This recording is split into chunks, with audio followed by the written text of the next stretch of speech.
Hello Virgo. So I finished up that special twin flame reading for you guys, and Archangel Michael came through and said that I actually need to do a kind of like an educational message to help everyone. So this will be the first one that I've done of this. I know I've mentioned doing it before, but this is the first one where it's not a reading, it's just truly to impart some information to help you with your journey, because twin flames really are at a pivotal point right now. And if you're not a twin flame, which majority of people are not, because twin flames, they really are indeed rare. There's only 288,000 in the world. There's not many of them. But for twin flames that are out there, this is a pivotal time. It is a very important time for twins.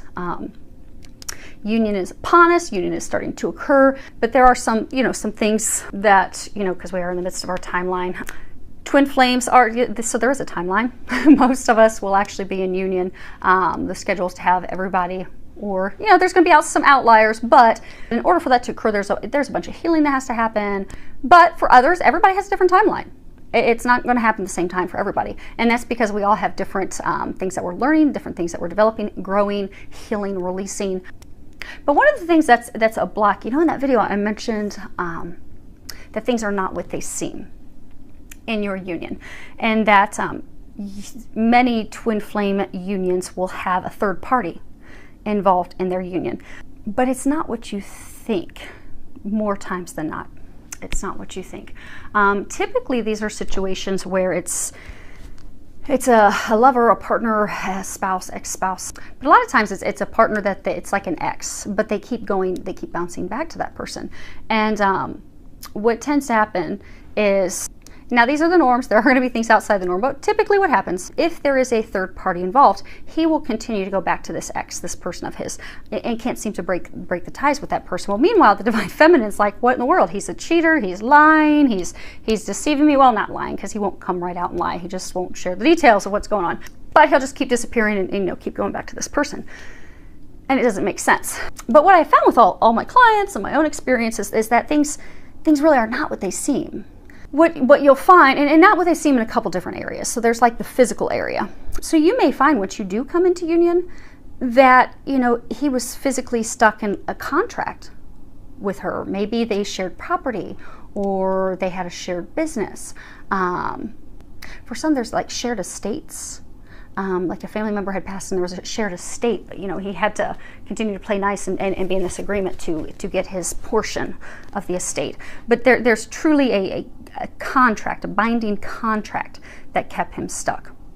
Now with many of the others, what you'll find is, you might find both actually with some of them, but you'll find it's actually a spiritual contract that keeps him stuck. And it's usually a contract with a feminine. And it's funny because the feminine, and I have all these clients, and there are some actually true males that are actually the divine feminine. They open up first. But they get so frustrated, why do they keep going back to that person? And why won't they break themselves free? And why don't they see what this is? And they really get mad at their twin, and they get mad at that person. Because they're like, oh my gosh, this person's really wrecking their life. They're keeping this from moving forward. They're keeping us all stuck. Because what you'll find with twins is when you have things stuck in the union, other areas of your life get stuck too. Now, bear in mind, divine timing is at play. So they will often have you hanging, suspended, stuck in a moment, while they're taking care of other things for you, for them, for the other parties involved, because there's a lot of factors. But you'll be stuck, and you'll be like, why is this person impacting our union? What in the world is going on? But I have found with nearly all of my clients in that situation, as well as myself, that it's actually the contract with the divine feminine from a past life, and then that person is now with your twin in this lifetime. To share a little bit of my experience, so my twin kept going back to an ex of his, and if you would have asked him, he'd probably be like, I don't know why I keep going back. It's not good. I don't understand. I don't know why, but I feel obligated, or I feel stuck. He probably kind of felt a sense of like being controlled, like pulled back to that, and not understanding why. So I had a past life regression 4.5 years ago, and this woman had done this past life regression, and it was a life of mine, and I had this husband, and our child had drowned at a very early age, about 5 years old, and then this husband of mine was like leaning over my face as I was passing away, also very young myself, saying that he was never going to let me go. I'm never letting you go. So the woman that had done my regression was asking me a bunch of questions, and I wasn't giving her answers, and so she said to me, whatever it is with this lifetime, is going to have to be healed and released, and you are going to figure it out, and you are going to heal and release it. But that is why you are stuck in every area of your life, because of what happened in that lifetime. So you need to figure it out in order to move forward. And so here I am like, no, that's why I paid you to help me figure it out. But there was no information coming from me on that. She said, nope, it's all on you. You've got to figure it out. So fast forward, probably about a year and a half ago. Oh my gosh, probably almost 2 years now. I was doing dishes, and typically Jesus will come in and tell me I have to cancel a soul contract with someone when I'm doing dishes. So I was told that I had to cancel a soul contract with someone. And so I said, okay. And I sat down, and in comes this husband of mine from that lifetime. And as I'm staring at him, getting ready to cancel a soul contract, his face morphed into the face of my twin's ex. I went to proceed forward, because when you do soul contract cancellations, you ask that person if they would like to cancel the contract with you. If they say no, you just let them know you're going to proceed and move forward, and it will still be effective. So I asked her if he wanted to cancel a soul contract with me, and she said no. She was very angry, furious. And I said, well, okay, I respect that, but I'm going to cancel it. And so did that. So I thought it was effective, but it wasn't. It did what it was supposed to at that time, but it was not completely over yet. So I was told, again, doing dishes, it's always like I'm always zoning out. It must be because I zone out and I stare out the glass doors and they catch me. But again, Jesus popped in and he said, it's time, child. And I'm like, it's time for what? It's time to end a soul contract. And I'm like, oh, okay. And so I sit down, and I had never seen this past life of mine in its entirety. Because what happens is people are always like, oh, I want to learn about my past lives and I want to do past life regressions. They will not allow you to see your past lives unless there's something you have not learned from that, or something you need to heal from that. Because if you've learned everything from that life and you've released it, there's no need to go back and relive it and see it.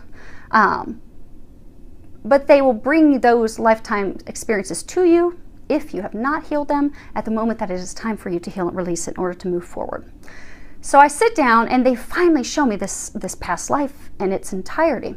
And this husband of mine was very physically abusive, verbally, sexually abusive, not just with me, but also with our young child. And he had let our child drown on purpose. And he was glad that our child drowned. Well, our child is my twin flame. But he was very cruel. And within a year and a half or so of our child drowning, I passed on as well from a broken heart. And that's why he was very angry when he was leaning over me when I was, crossing over to the other side.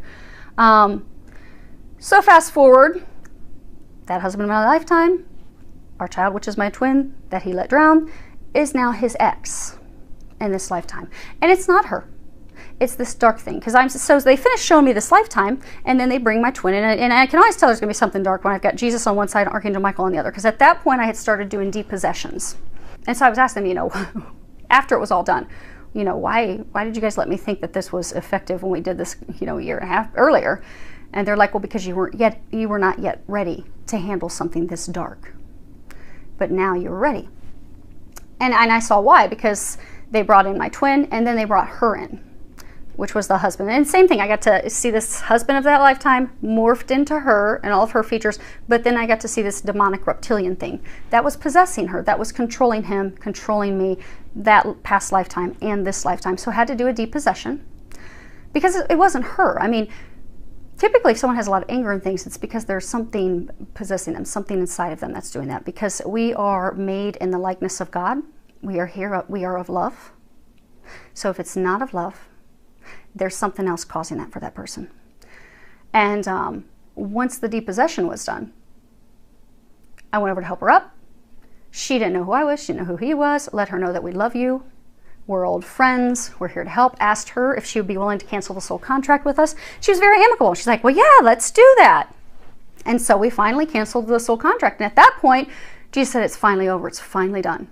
Finally finished. And I don't know from his end what they did, because I didn't share that with him. Now, for all I know, on his end, he probably realized around November, December when that happened, that he was finally able to start disentangling himself from her. Whereas in all these years in the past, he couldn't do it and couldn't even explain. If you would ask him, he probably could not even explain why. I just feel stuck. I don't know why I can't free myself from this. But at that point, he probably had the relief to be able to finally start freeing himself. Because the interesting thing is, it sounds woo-woo and spiritual out there, but when there is a depossession that has to happen, it really does physically impact the person's life and those around them. My first depossession was actually with a close family member of mine. And I had for a long time kept having to cut these cords between her and I, because I would just feel overwhelmed with this anger. And I even asked her about it at one point. I said, do you sometimes just feel overwhelmed with anger and fury and just being filled with hatred and anger? And she's like, yeah, I do. And I don't know why. And I don't know what to do about it. And I'm like, okay, well, I just had to continue to cut the cords. And one day I was told I had to sit down and do a soul contract cancellation. So I sat down, at Jesus on one side, Archangel Michael on the other. And in comes this family member of mine, and then her face morphed into this reptilian, demonic-looking thing. And one of its arms sprouted out to go and grab me, and Archangel Michael cut the arm off and said, no, not anymore. You're done. It's over today. And Jesus leaned over and told me, tell it to get out of her, child. Command it to get out. And I was like, no, because I was terrified. I was physically trembling. I've never been so scared. And I'm like, no, Jesus, you tell it to get out of her. And he's like, no, little one, you have to realize your power. Command it to get out of her. And I'm like, no. Archangel Michael, can you tell it to get out of her?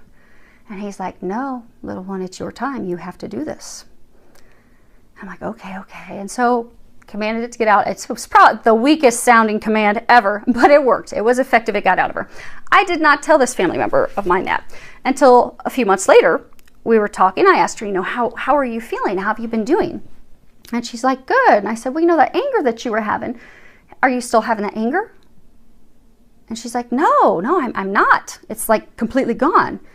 And so I, knowing the date of when we did depossession, asked her, I said, oh, so has it been gone for about 3 months? Maybe it stopped around this time. And she's like, yeah, actually, come to think of that, it's exactly when it stopped. She said, it's just great. I don't feel the sadness, the depression, the anger, this total hatred, fury coming out of me. She said, I'm just so happy again.